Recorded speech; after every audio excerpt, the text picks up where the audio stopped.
Most people wake up each morning assuming that reality is solid, unchanging, and dictated only by effort, chance, or routine. They move through life convinced that results come either through relentless hard work or by luck. What they don't realize is that they're already immersed in an unseen quantum field, an infinite ocean of potential, where every possibility already exists, waiting for the right signal to crystallize into form. Reality, at its core, isn't something happening to you. It is something arising through you. Yet, very few understand this, and even fewer know how to consciously engage with it.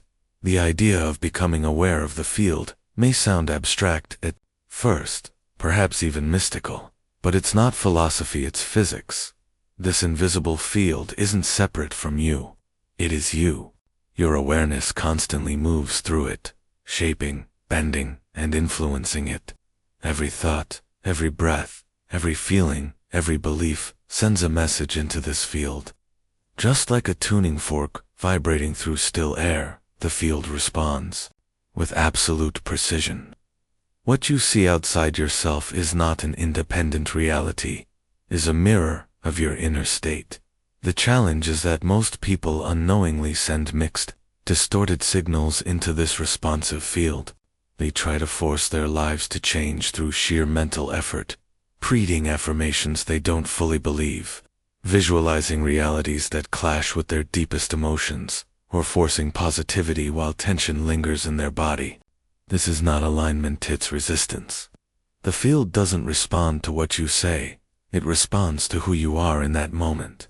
Words are only surface-level vibrations, but the body, the breath, and the subconscious speak a deeper language, and that's the language the field listens to most.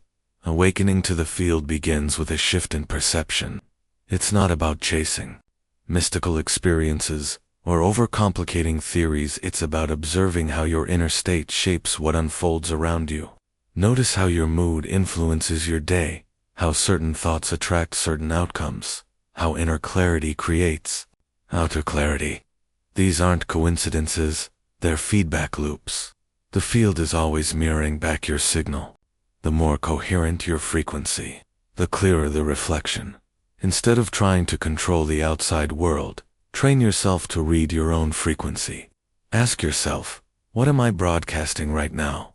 Don't just listen to your thoughts, feel the energy in your body, the rhythm of your breath, the tension or ease in your chest. Are you present or worried, at ease, or in resistance? Most people skip this step and rush into action, but manifestation doesn't begin with action, it begins with being. Aligning your internal state before you act ensures that whatever you do is not just effortful, but effective. Raising your vibration isn't about forcing something extraordinary, it's about returning to awareness, presence, and stillness. You don't need to perform or perfect. You simply need to notice. In the quantum field, observation itself carries power.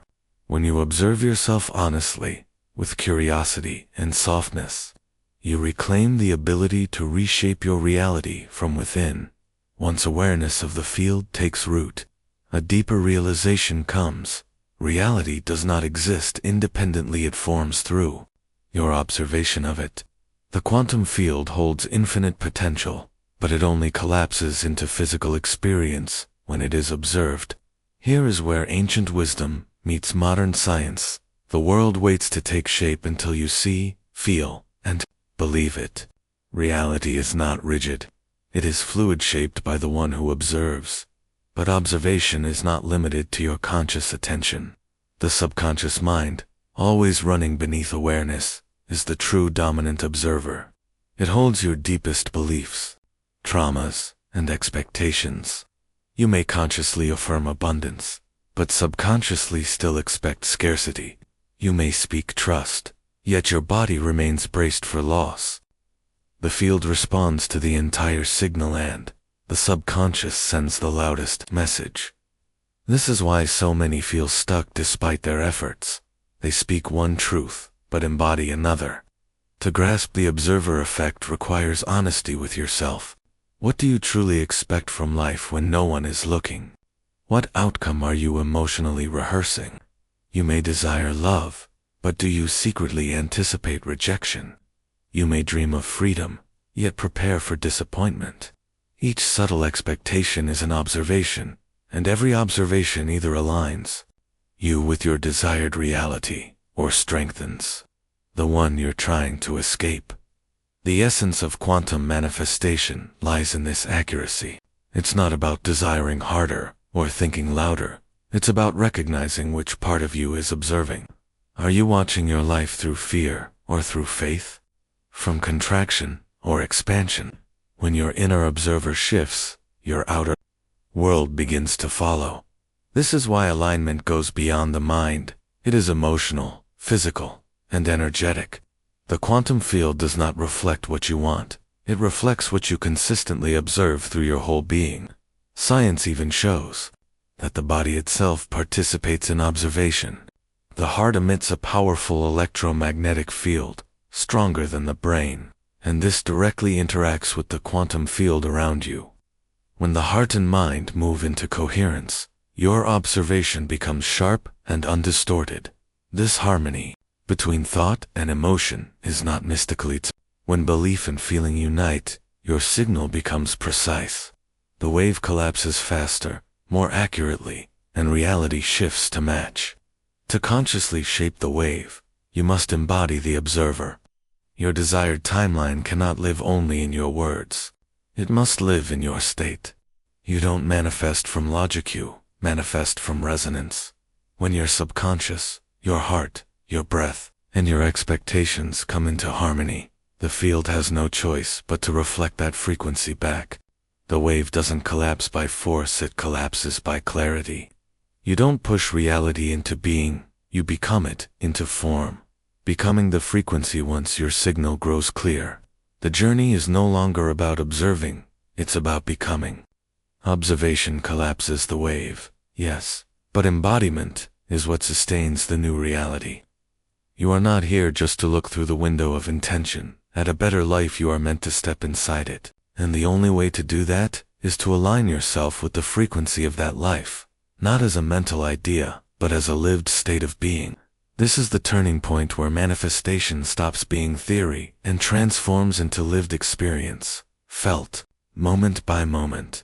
Most people wait for proof before they allow themselves to feel it. They postpone abundance until money arrives, wait to feel loved until a partner appears, or only embrace health when symptoms disappear. But the quantum field doesn't respond to waiting, it responds to embodiment. To experience your chosen reality, you must carry its frequency before it arrives. That means feeling the emotions of the future right now.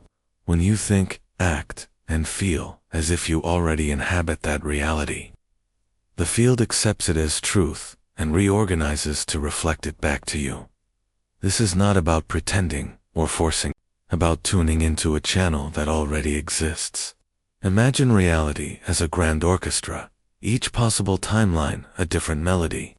If you want to hear a certain song, you don't demand the orchestra play it. You tune yourself to the key, it's already being played, and your thoughts are the strings, your emotions the rhythm, and your actions the melody. When all three come into harmony, the music of your future self begins to flow through your life, and it doesn't require massive leaps. A single generous act becomes a signal of abundance. A moment of openness becomes the doorway to love. Choosing rest becomes a declaration of worth. Every small intentional choice is a brushstroke painting your reality onto the canvas of the quantum field. Each breath of presence, each kind thought, each courageous step that reflects your future self, they are not insignificant. They are votes for the timeline you are stepping into. Mystics and sages have long spoken of this truth. You become what you behold. The alchemists weren't simply chasing gold, they were describing the transformation of self, the refining of lower states into higher ones through awareness. The same principle drives quantum manifestation. It isn't matter that changes first, it's you. When you shift who you are being, what you have follows naturally. The quantum field does not resist this, it is built for it. Becoming the frequency is the highest form of surrender. It means choosing to live as if, without demanding proof. It means stepping into the role before the stage has even been set. And here lies the secret. When you stop trying to get, and instead practice being, reality begins to bend. Timelines collapse, possibilities converge, and what once felt far away becomes familiar. You are no longer trying to drag something into existence, you are breathing life into what has always been possible.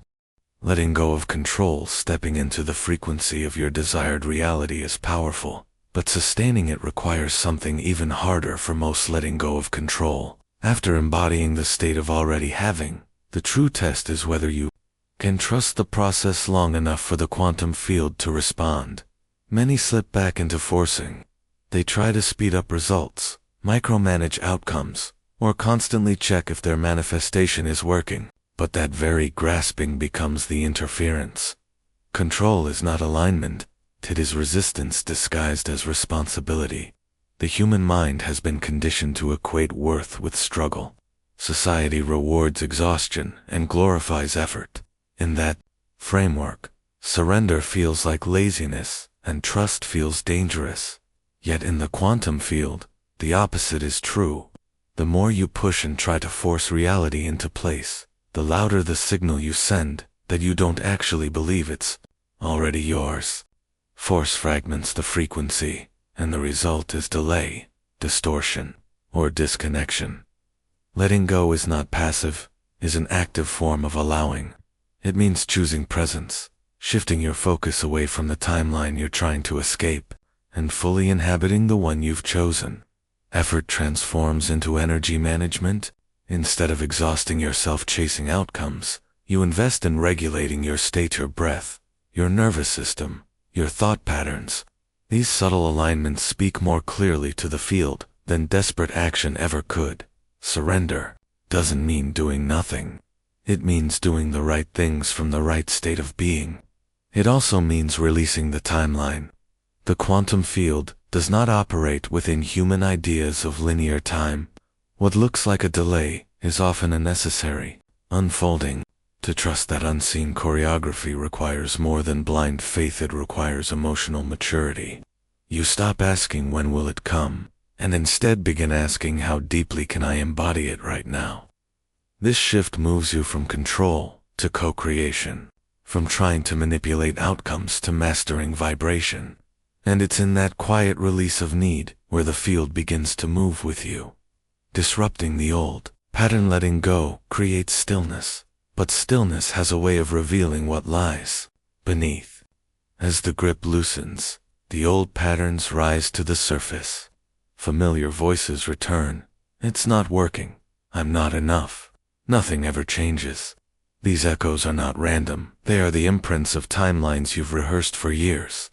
They surface when the old frequency is being replaced by the new, disrupting the old pattern. If old cycles remain unquestioned, they continue to magnetize the same results.